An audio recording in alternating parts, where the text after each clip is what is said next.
And we're doing basically everything that we've been doing with 2-digit numbers with subtraction and regrouping, except this time we're adding a digit in the hundreds place, okay? So, for example, we have 354 minus 137. So we don't have enough here because there's more on the floor than there is on the top. So we have to go next door and get 10 more. We do that over here in the ones place. We get our 10 and we move it over to the ones. Well, when you add 10 to 4, it becomes 14, which is why we put this 14 up here. Okay. When you do that, you took 1 away from the 10s. So how many do I have now? 1, 2, 3, 4. I have 4 10s now. I had 5, but I gave 1 away over here to the ones. So I have to make that 5 a 4. Okay. Then we can just subtract regular. 14 minus 7 is going to give me 7.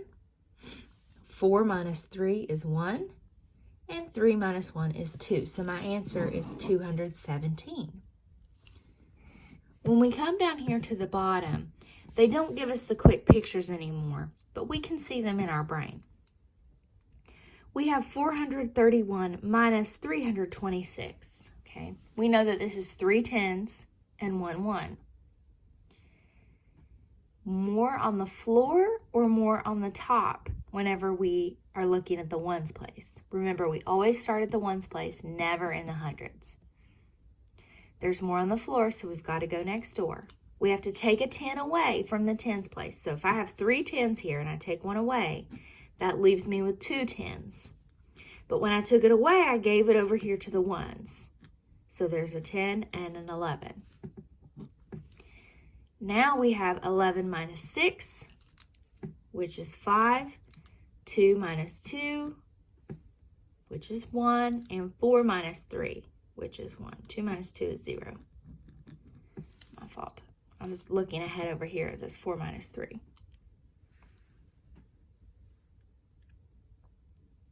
Okay. The reason why we always have to ask ourselves if there's more on the top or more on the floor is sometimes we get confused about when we need to borrow a tens and bring it over here to the ones. If we look at this problem, 658 minus 237, is there more on the top or more on the floor? More on the top, so no need to stop. That means nothing needs to go in here. You can cross those out or you can leave them blank. But I don't want those little boxes up there to confuse you. They just put those up there if you need them. And in this case, we don't need them because there's no need to stop. We don't have to go next door. 8 minus 7 will give me 1. 5 minus 3, 2. And 6 minus 2, 4. So our answer is 421. Okay, pause this if you still need to catch up, then move on to page 429.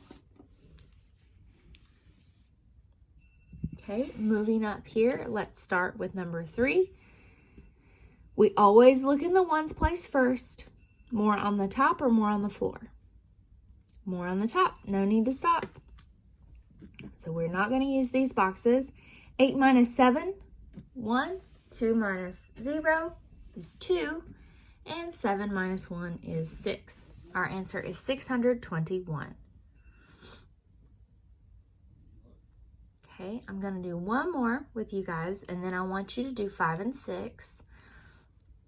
Okay, let's do, actually, I'm going to do number 6. I want you to do 4 and 5, because if the numbers are the same in the ones place, 0 is the game, and we don't have to go anywhere. Okay. We don't have to stop, but 0 is also the game because 9 minus 9 is 0. 8 minus 4 is going to give me what number? 4. It's one of your doubles facts.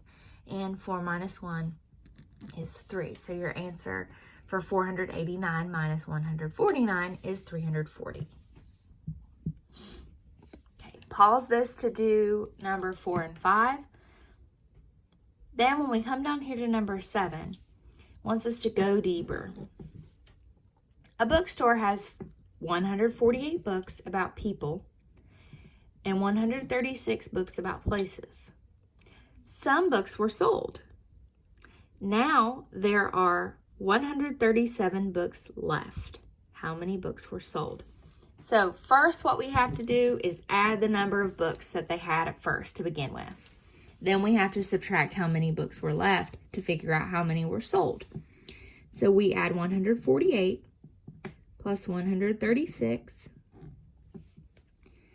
And we know that 8 plus 2 is 10. So when we add 2 more, we get 12. And when we add 2 more, we get 14. 4 and 1. There's all kinds of strategies when it comes to figuring out addition and subtraction problems. I'm going to go ahead and put this 1 with the 4 and make it 5, 6, 7, 8. 1 and 1 will give me 2. Okay. Now I have to take this 248 and subtract 137. More on the top or more on the floor? More on the top. No need to stop. 8 minus 7, 1. 4 minus 3, 1. 2 minus 1, 1. Your answer is 1, 1, 1.